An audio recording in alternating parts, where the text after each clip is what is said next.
Dans cette vidéo, nous allons donc parler des bilans automatiques qui peuvent être générés par une télégestion. Pour ça, je vous montre juste là, ici, sur cette première diapositive d'introduction, le résultat de la page d'exploitation de notre poste central qui permet de visualiser les données récupérées sur notre poste central, là, sur un site, donc un poste de relevage qui a 3 pompes actives. Et on voit depuis que le site a été mis en marche récemment, là, 3 pompes uniquement qui sont installées et qui fonctionnent, donc avec un index incrémental qui dit depuis combien de fois elles ont démarré. Donc c'est exactement ce qu'on a fait dans la vidéo précédente. Vous aviez mis en place des index du nombre de démarrages. Donc ce qu'on a là, ce sont les nombres de démarrages. Et ce qu'on a en dessous, ce sont les temps de fonctionnement. Donc on voit qu'on a des nombres de démarrages à peu près autour de 3200-3300 fois là, pour chacune des pompes. Par contre, on a des temps de fonctionnement pour les 3 pompes actives qui arrivent à entre 300, enfin autour de 400-500 heures. Voilà, alors ça, c'est sympa d'avoir un index, mais l'intéressant, tout de suite, comme ça, on ne peut pas analyser seul un index, ça ne parle pas. Par contre, ce qu'on peut analyser beaucoup plus facilement, c'est un bilan. Donc là, tout ce qu'on a sur ce site-là, on avait créé des bilans J-1. J-1, c'est-à-dire c'est le bilan de la veille, du jour précédent, avec le nombre de fois où la pompe a démarré le jour précédent et le nombre d'heures dont les pompes ont marché, enfin le nombre d'heures de fonctionnement des pompes pour le jour précédent. Ça donne des bien meilleures indications, beaucoup plus intéressantes. Donc on voit tout de suite, par exemple, là, du premier coup d'œil, on voit que la permutation fonctionne très bien. Chacune des pompes a démarré autant de fois l'une que l'autre. Donc ça veut dire que le système qui gère la permutation fonctionne parfaitement bien. Mais on voit aussi que le nombre d'heures des pompes de la veille, hein, pour le même nombre de démarrages, eh bien, il y en a une qui a marché beaucoup, presque plus du double que l'autre. Voilà, alors après on peut analyser les choses, hein, on peut se dire qu'il y a peut-être une pompe vieillissante qui met beaucoup plus de temps à baisser le niveau que l'autre. Après ça peut aussi être un peu du fait du hasard, c'est-à-dire que c'est une qui est en fonctionnement au moment où le débit est fort, donc enfin, le niveau a plus de temps pour baisser. Donc, ce qui fait que la pompe dure plus, mais enfin, toujours est-il, peu importe, hein, mais l'important, c'est qu'on a des outils qui permettent d'analyser le fonctionnement d'un poste. Et là, c'est affiché sous forme de nombres, mais on peut avoir des outils graphiques, c'est ce qu'on a hein, chez les exploitants, on a des outils graphiques qui permettent, en affichant via des barres graphes, de voir tout de suite, et puis d'avoir un indicateur visuel qui nous fait sauter aux yeux s'il y a une pompe qui marche beaucoup plus que les autres. Donc là, idéalement, il faudrait regarder aussi les archives des jours précédents pour voir si cet équilibre est le même et identique, auquel cas il faudrait se poser des questions sur le vieillissement des pompes, ou si, non, finalement, au fil des jours, les choses s'équilibrent plus ou moins. Maintenant, comment est-ce qu'on met ça en œuvre? On va voir ça tout de suite.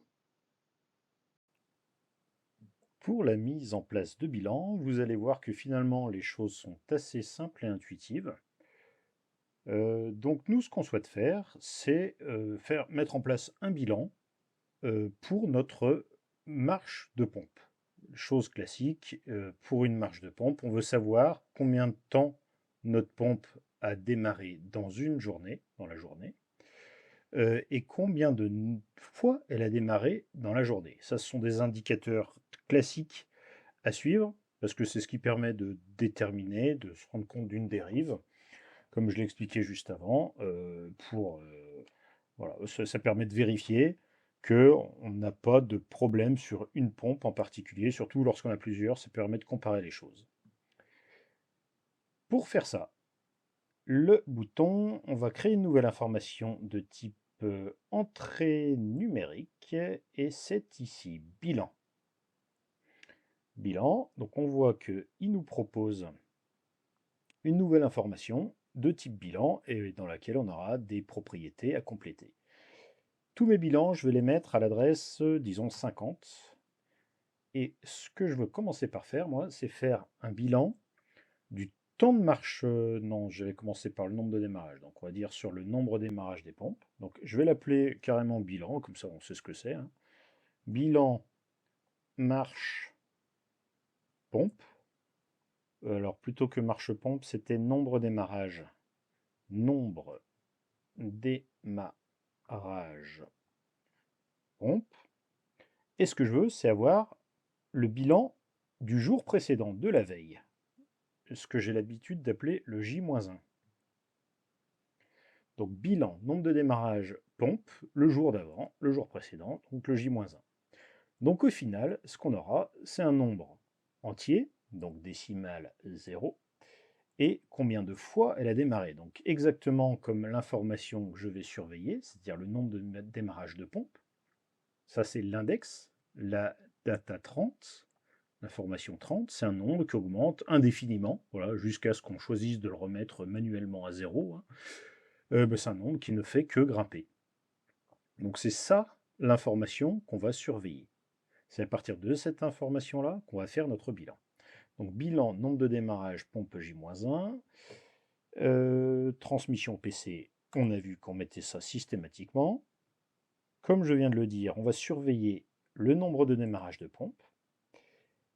Et calcul. Alors, qu'est-ce que j'ai comme choix? Sur période ou sur état actif d'une infologique? Nous, ça va être sur une période.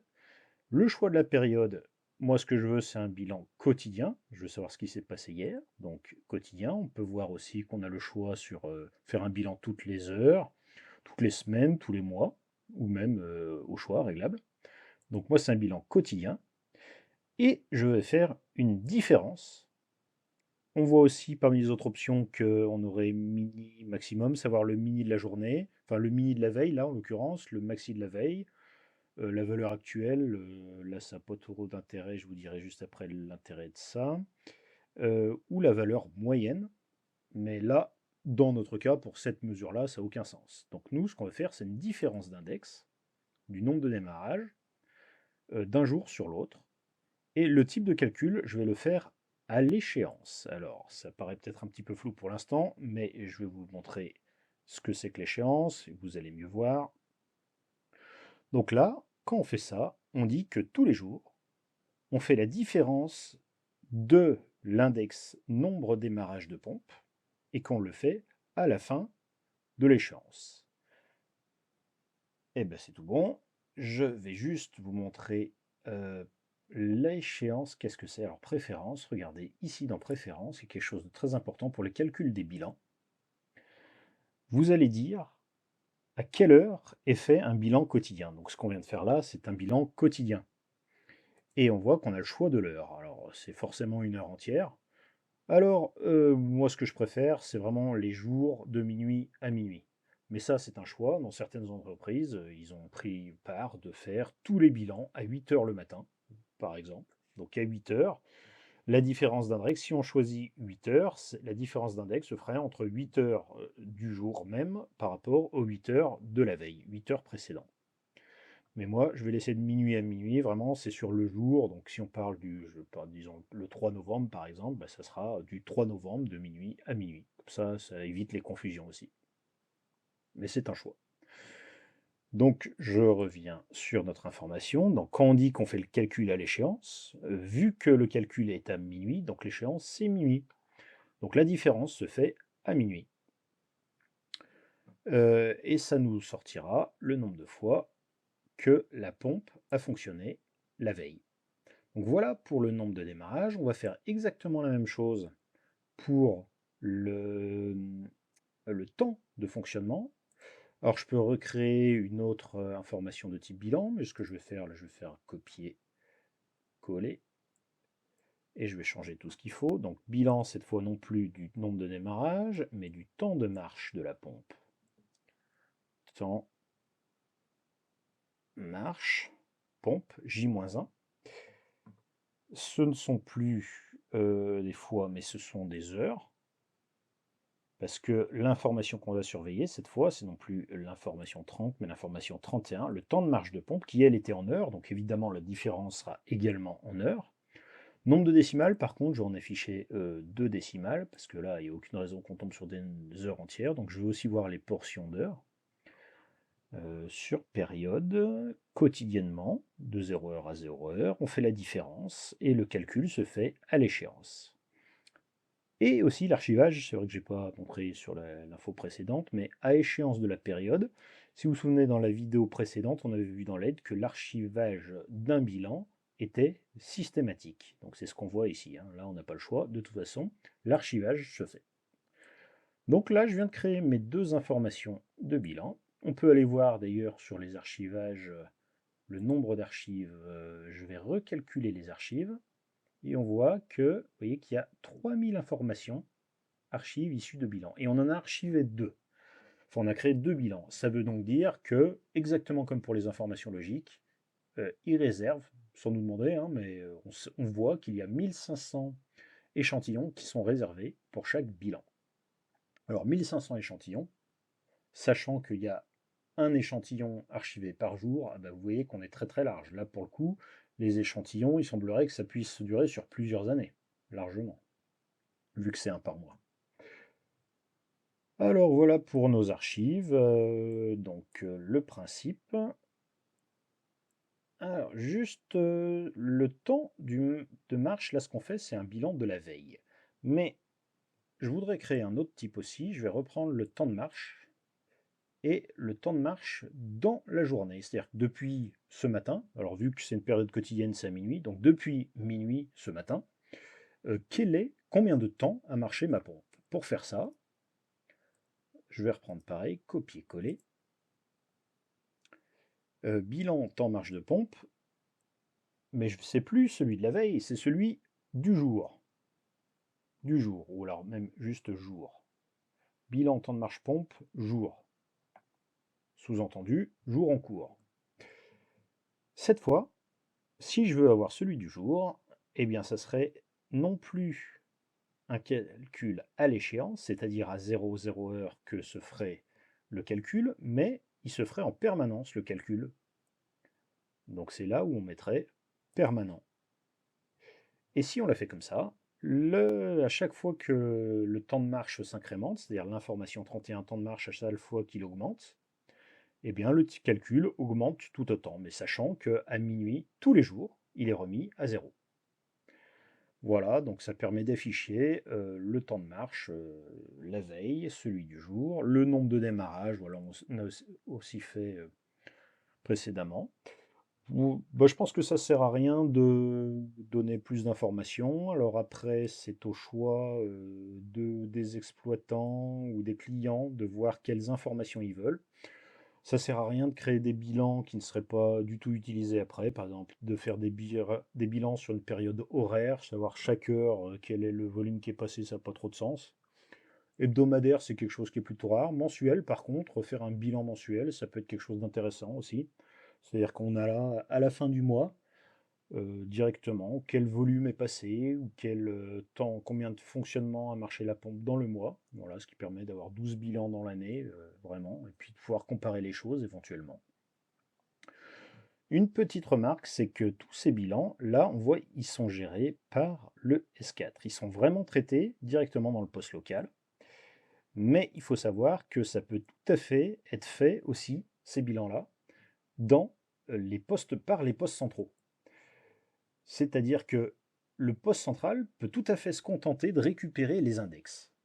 Le nombre de fois que la pompe a démarré, le temps qu'elle a démarré, l'index qui s'incrémente indéfiniment d'un jour sur l'autre. Et c'est le poste central qui, chaque jour, va faire son propre bilan. Donc dans les fonctionnalités logicielles des postes centraux, c'est des choses qui sont tout à fait courantes aussi, d'effectuer les bilans. Donc après, c'est vraiment des stratégies d'entreprise ou de collectivité, de savoir quel type d'informations ils veulent. Alors c'est toujours mieux d'éviter d'avoir des choses redondantes, c'est-à-dire calculer un bilan à la fois localement et à la fois sur le poste central. Ou sinon, ça peut être un choix de se dire, bah, je veux vérifier qu'on ait bien les mêmes bilans, les mêmes calculs d'un côté et de l'autre, pourquoi pas.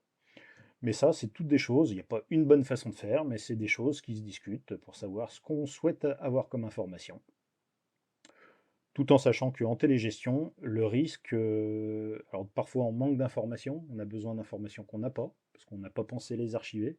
Mais parfois, c'est le contraire, c'est-à-dire qu'il y a tellement d'informations bah, que ça devient un gros bazar et que c'est difficile de retrouver ce qu'on cherche. Et avant de terminer, juste revenir comme je fais souvent, l'endroit où on trouve toutes les informations, comme pour les archivages, on va trouver ça dans l'aide, configuration, information, et là on a une petite page avec les bilans qui nous dit tout ce qu'on peut faire, valeur courante, minimale, moyenne, maxi. les différences de valeur courante, c'est ce qu'on a fait, nous, hein, les différences entre début et fin de période. Et voilà, il n'y a pas grand-chose, hein. L'explication de ce que je viens de vous dire sur les valeurs archivées permanents ou à l'échéance, la différence de calcul. Il y a un petit exemple précis là, avec alors non pas une mise à l'arrêt de la période journalière à minuit, mais à 8 heures. Voilà, donc on vous dit comment se comporte le bilan. Donc voilà, comme ça, il n'y a pas de confusion. On sait bien à quoi ça se tendre au niveau des calculs effectués. Eh bien, ça sera tout pour cette vidéo et pour les bilans.